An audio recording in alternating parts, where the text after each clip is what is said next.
Hello friends, welcome to LVD robotics. आज हम देखेंगे इथिक्स इन एआई के बारे में। तो हम आर्टिफिशियल इंटेलिजेंस का जो इंट्रोडक्शन पार्ट है वो पहले अपलोड कर चुके हैं। अगर आपने नहीं देखा है तो एक बार उसमें जाइए, उसको कंप्लीट कीजिए, उसके बाद इसमें आइए, आपको ज़्यादा बेनिफिट होगा। तो चलिए स्टार्ट करते हैं इथिक्स इन एआई। आखिर इथिक्स का मतलब क्या होता है? उसूल। इन एआई मतलब आर्टिफिशियल इंटेलिजेंस, मतलब आर्टिफिशियल इंटेलिजेंस के उसूल क्या क्या हैं। मतलब हमारे भी कुछ उसूल होते हैं ना, कि हम उन्हीं पर काम करते हैं कि किससे क्या बात करनी है, इसके नीचे बात नहीं होगी। ठीक है, एक ईमानदारी, जैसे हमारा उसूल क्या है? हॉनेस्टी, ईमानदारी। इसी तरह कुछ एआई के भी उसूल होते हैं अपने, किन किन उसूलों पर वो काम करती है या कुछ क्या उसके नियम होते हैं।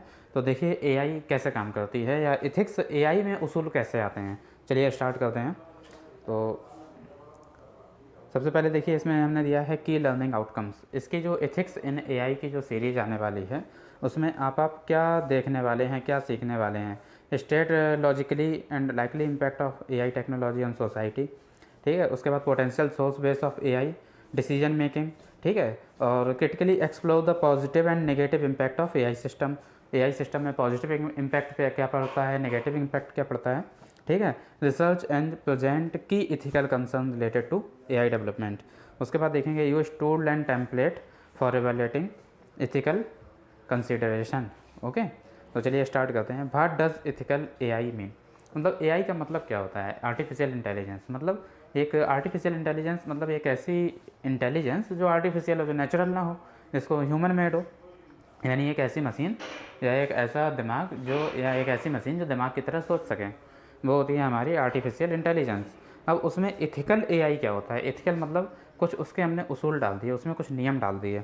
जैसे मैंने देखिए, आप ये देख रहे हैं, इसमें क्या लिखा है? गुड और ईविल, प्रोग्रेस, रिग्रेस।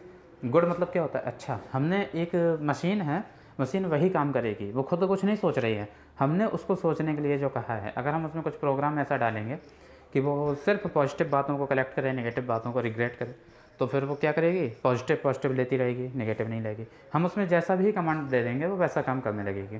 ठीक है, अब सपोज दैट आपके सामने एक कंडीशन आती है कि एक कार, ऑटोनमस कार, जो टेस्ला सबसे अच्छा एग्जांपल है, वो रास्ते में जा रही है। सामने एक बच्चा आ जाता है, ठीक है, और उसमें पीछे एक मालिक बैठा है जो गाड़ी करीब 15-20 लाख की है, बहुत कॉस्टली है, ठीक है, बहुत एक्सपेंसिव है। तो उसमें क्या होता है, अब कार के पास दो ऑप्शन है।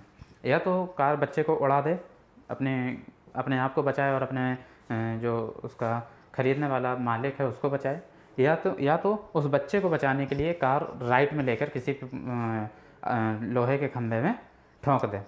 तो अब दोनों कंडीशन में क्या करेगा? क्या गाड़ी बच्चे को बचाएगी या अंदर बैठे हुए मालिक को? कंडीशन यही है, इसके अलावा वो उसके पास कोई ऑप्शन नहीं है। तो अब ये गाड़ी कैसे काम करेगी? ये गाड़ी इसमें क्या करेगी? बच्चे को बचाएगी या मालिक को बचाएगी? दोनों में से किसी एक को। अब जो भी ये डिसीजन लेगी उसमें इस गाड़ी का कोई दोष नहीं होगा, दोष होगा इसको कमांड करने वाले इंजीनियर का, जिसने इसमें एल्गोरिदम्स डाले होंगे। ठीक है, तो ये जो इथिक्स आती है, ये मशीन कैसे सोचेगी कि ये काम ये करना है, ये नहीं करना है, कहाँ क्या ज़रूरी है।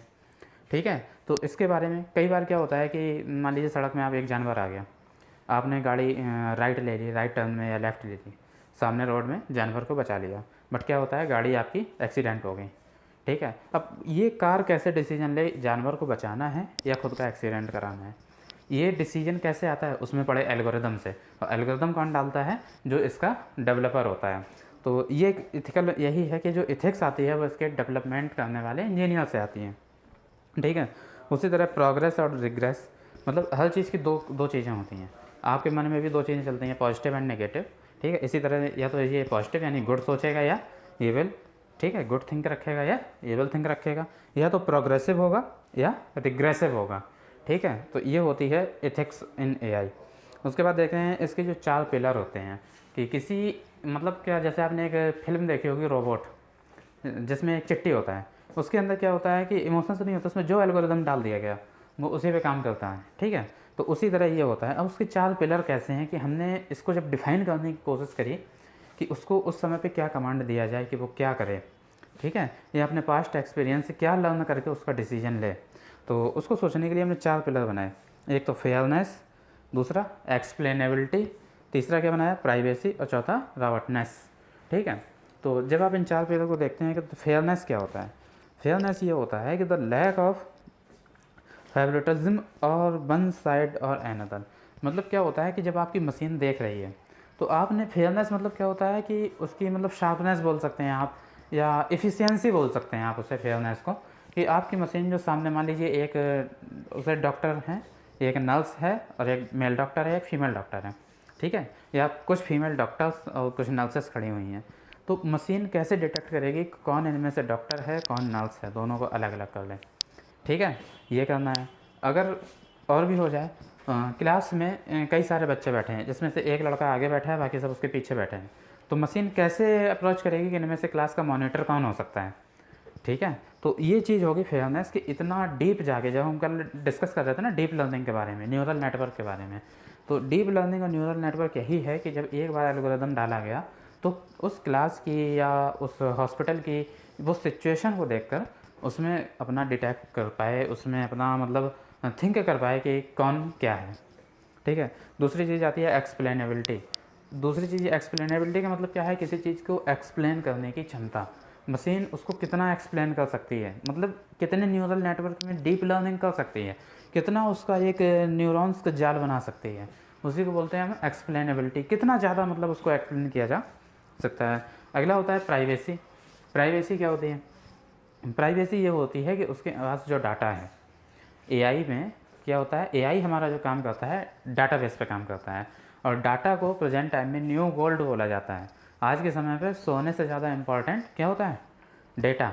तो उस डेटा के बेस पर उस डेटा को बचाना, उस डेटा को सुरक्षित रखना, उस डेटा को लीक ना हो जाए, उसके अंदर जो एल्गोरिदम डाले गए हैं, हो सकता है कोई उनसे छेड़छाड़ कर दे, अगर किसी को पता चल जाए तो उसको कैसे प्राइवेसी रखना। सपोज दैट जैसे आप फेसबुक चला रहे हैं, ठीक है ना, तो आप प्राइवेसी रखते हैं ना उसमें, कि आपका नंबर हाइड हो गया, मोबाइल नंबर किसी को ना दिखे, फ़ोटोज़ किसी को ना दिखें, या आप जिसको चाहते हैं सिर्फ उसको देखें। आप व्हाट्सएप में स्टेटस लगाते हैं ना, तो स्टेटस में क्या करते हैं आप सेट कर देते हैं कितने लोग देखेंगे, कॉन्टैक्ट देखेंगे या सभी लोग देखेंगे, ठीक है। आपका कब आप व्हाट्सएप चला रहे हैं आपका अपडेट टाइम उसमें सेट हो जाता है, इसे बोलते हैं प्राइवेसी। प्राइवेसी मतलब आप अपनी निजी चीज़ों की सुरक्षा खुद करें। तो क्या हमारी जो मशीन है उसको तो जो हमने डाटा दे दिया अपने बारे में, तभी वो हमारे साथ काम कर रही है ना, तो हमारी तरह जो काम कर रही है उसको, उस डाटा को लीक होने से कैसे बचाएं, इसे बोलते हैं प्राइवेसी, ठीक है। और राउटनेस। राउटनेस क्या होता है? देखिए मैंने लिखा है perform without failure under wide range of condition. राउटनेस ये होता है कि आप किसी काम को कर रहे हैं तो बिना फेल्योर के कितनी एफिशिएंसी है कि वो काम बिना फेल्योर के होगा, और वो होगा तभी जब आपने उसके जैसे पिछले काम से एक्सपीरियंस मशीन ने लिया होगा, तभी ये काम पॉसिबल है, ठीक है। तो इसे बोलते हैं हम राउटनेस। तो नेक्स्ट वीडियो में हम इन चारों पॉइंट के बारे में डिटेल से डिस्कस करेंगे। आई होप आपको एथिक्स का कॉन्सेप्ट समझ में आया होगा, और वीडियो कैसा लगा कमेंट बॉक्स में बताइएगा। Thank you so much.